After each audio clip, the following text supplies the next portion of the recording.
Well, you know, Designed by God.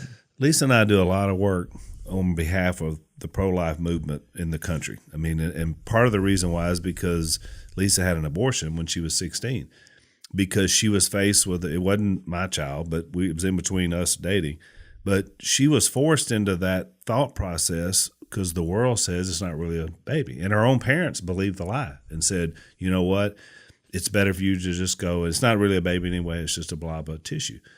And so she went and aborted her baby, something that she's regretted for the last almost now 40 years.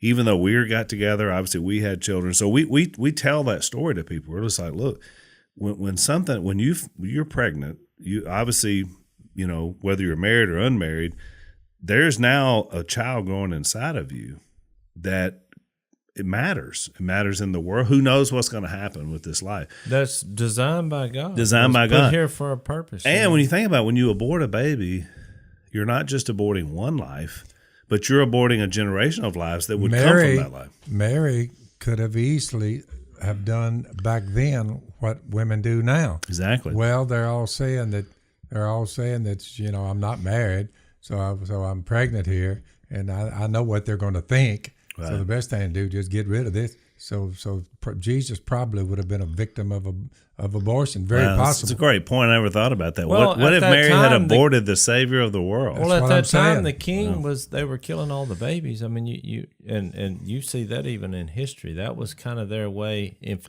any prophecy, they've been killing babies for a long time. Well, they'd get wind of a prophecy. These kings.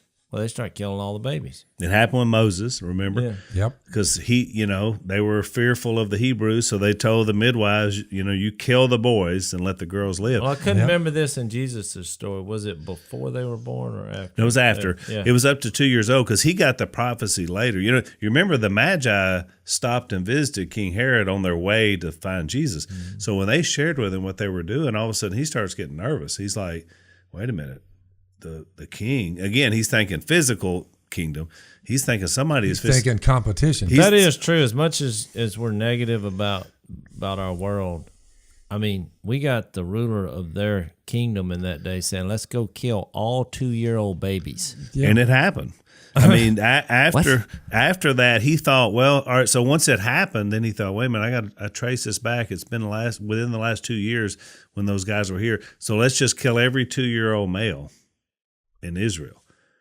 And the edict went down. How many, and there's a verse that says the weeping and the crying reached the Father.